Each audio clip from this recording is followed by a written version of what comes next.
What's going on, moviegoers? If you're new to the channel, my name is Christian. Welcome to Zero Productions. You guys, let's talk Venom, Let There Be Carnage. Now, there are some reports stating that Sony is heavily considering delaying Venom, Let There Be Carnage to January 21st of 2022, you guys. Now, this is looking like it's going to happen because they're afraid of the box office. They think Venom, Let There Be Carnage just won't pull in the numbers like the first Venom did. And you have to really understand the situation that we're in. I'm sorry. Venom, Let There Be Carnage isn't even going to gross anywhere between $500 to $600 million in theaters. And that's just the facts. It's no Spider-Man No Way Home. It's really not. Like, yeah, Sony and Marvel are, coexisting within that universe. And I don't think Spider-Man No Way Home is going to get delayed. I really don't. Because after that first trailer, the hype is real. Spider-Man is going to be the first movie in the pandemic to hit $1 billion. And you heard it on Zero Productions first. But Venom, Let There Be Carnage. Now, with this delay, and I'm not even surprised. I'm really not. It was going toe-to-toe with Halloween Kills in October. I'm sorry. October is the season of the witch. It's the horror films. And at the end of the day, if I had the option to see on a Friday night Halloween Kills or Venom Let There Be Carnage, it is going to be Halloween Kills always and forever.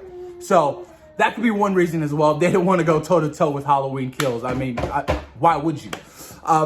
But delaying Venom Let There Be Carnage also delays Morbius, which was scheduled for January of next year. Morbius is most likely going to get delayed yet again. This is the really unfortunate part with Sony. Sony doesn't have a streaming service like Warner Brothers or Disney. They don't have a Hulu, a Disney Plus, HBO Max, a Netflix, and Amazon Prime. They can't release it on streaming. They can't. Black Widow made about $500 million within the Disney Plus Premier Access and the theatrical run. That's a success, I think. $500 million. To me, it is. I don't know what they're going to do. They can't just keep delaying. And there are also some reports stating that depending on the box office haul from Shang-Chi and the Legend of the Ten Rings, Eternals might possibly get delayed as well. Now, I'm telling you guys right now, we can't take any more delays. We just can't. You can't keep shifting things. Because it's going to cost you money in the long run. Like this year, hey, I love you so much. This year, Eternals has to come out. It just does. Spider-Man No Way Home is definitely coming out. I know we're in a pandemic. I get it. But that film right there alone is an easy $1 billion movie. It really is. I've been saying this since day one. A Spider-Man film against the Sinister Six, a 3 Spider-Man film against the Sinister Six has the potential to be bigger than an Avengers movie. That's just facts. That's just the facts. I'm sorry. Age of Ultron's great. But at the end of the day, Spider-Man No Way Home has the ability to surpass that. I'm not saying at the box office, but critically wise. You get what I'm saying? But this is going to be interesting. This is really going to be interesting, man. I mean, I'm really hoping that Sony doesn't delay Venom Let There Be Carnage. Unless they come and talk with Disney, be like, hey, Disney, can we come to some kind of agreement, some kind of contract? We'll release it on Disney Plus. You know what I mean? You guys get some of the profit. We'll release it in theaters as well.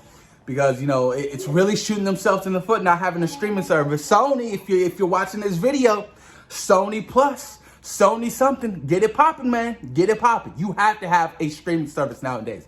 It's the future.